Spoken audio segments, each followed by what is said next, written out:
Cambridge is rightly famous worldwide for its university, its remarkable architecture, and its pioneering research. Yet, with all these achievements in mind, the city is known locally for the severe congestion from which it so often suffers.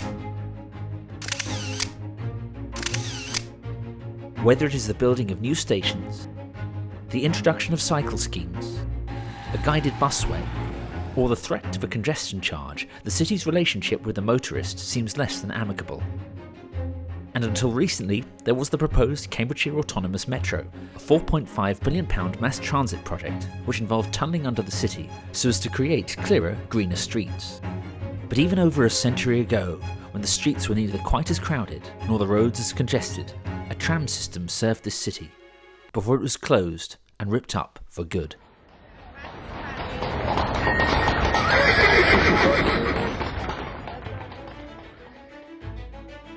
Located some 55 miles north of London, Cambridgeshire's county town is situated on the River Cam, that reverend sire famous for the city's second favourite mode of transport, the punt.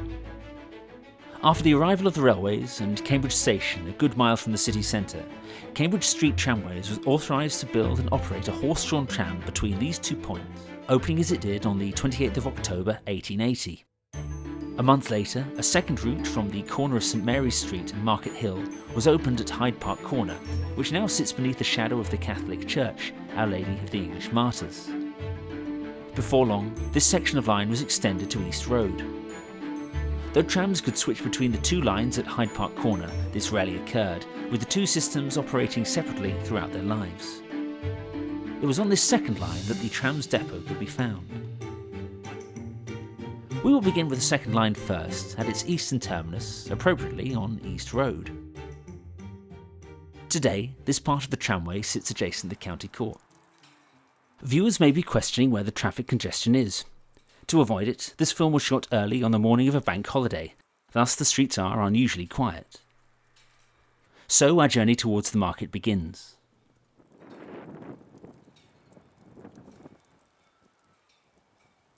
Proceeding along East Road, we pass the depot, the building of which remains intact, even if its purpose is now somewhat different. Opened in 1881, here the tramcars were stored when not in service. The position of the shed doors is marked out by the charcoal-panelled wall. Today, the building is used for offices. Posing for a photograph on the final day of service, a healthy crowd has gathered outside the depot to bid farewell. To the rear of the shed, we find the building which once stabled the horses. Today, it is a pub called the Tram Depot. Part of the pub has been mocked up to look like a tram, and just below, rails from the tramway were reinstated at a later date and, according to some, done so incorrectly. East Road becomes Gonville Place as we pass Parker's Piece. And here, beneath the Catholic Church on Hyde Park Corner, both lines cross one another.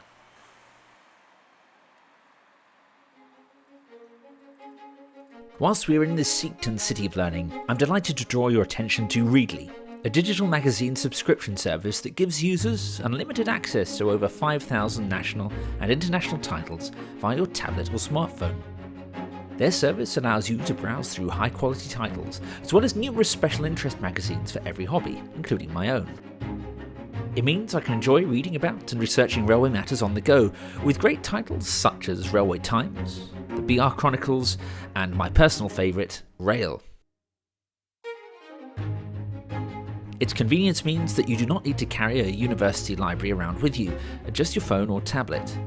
But the fact that you can access past editions of any of these titles mean you can leaf through the digital archives of these magazines without any dust dirtying your fingertips, or librarians reminding you to be quiet. Click the link in the description box to receive 2 months of Readly for free, and after that it's only $9.99 a month. You can cancel any time. Let me know in the comments if you've used this app before, and share your recommendations. If not, don't miss out, and remember, that's 2 months of Readly for free and only $9.99 a month thereafter. I hope you're enjoying this film so far. Please like, subscribe and comment. Should Cambridge's trams have been ripped up and closed for good? We enter Lensfield Road, passing the Scott Polar Research Institute and Museum and the University of Cambridge's Department of Chemistry.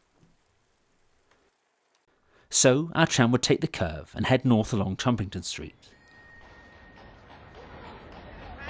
where we find tram number 6, its driver, conductor and its horse all appearing to be in fine order. Continuing north, we pass the Fitzwilliam Museum. Notice Hobson's conduit at the foot of the picture. The final leg of our journey now, and we enter King's Parade and pass the majestic King's College Chapel.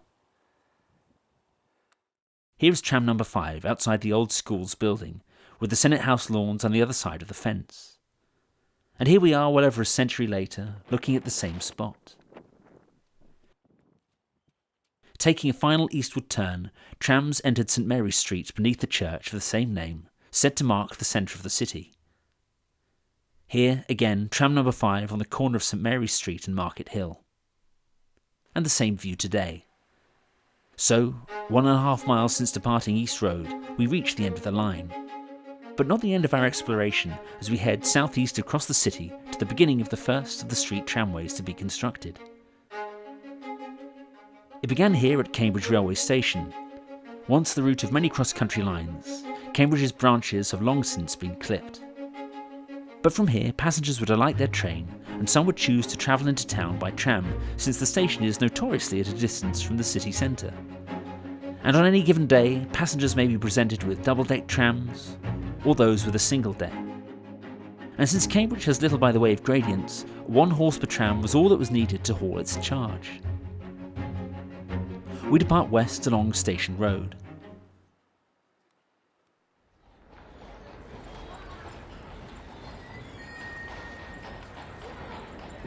Remodelled in recent years, the junction of Station Road and Hills Road is where trams took the curve northwards to the city centre, as can be seen in this photograph.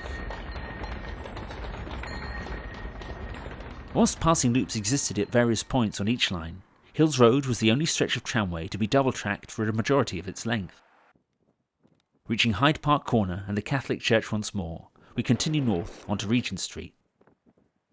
Regent Street becomes St Andrew's Street, as a journey of a little over a mile draws to a close. In this evocative scene, with Christ's College on the right, we face north along St Andrew's Street and the end of the line. Approximately the same view today.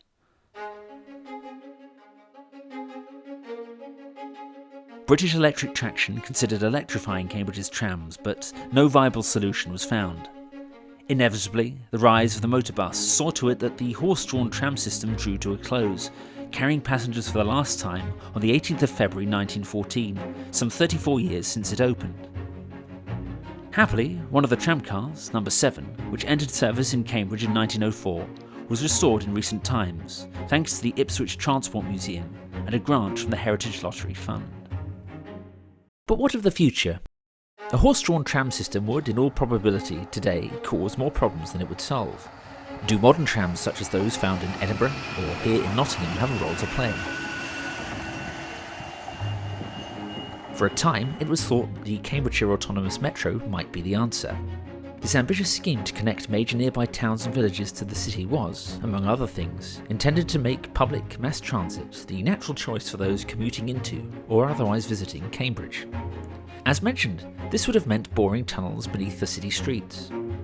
3 proposals were selected, with each conceiving of the design of the vehicles, infrastructure, and operation for the CAM system.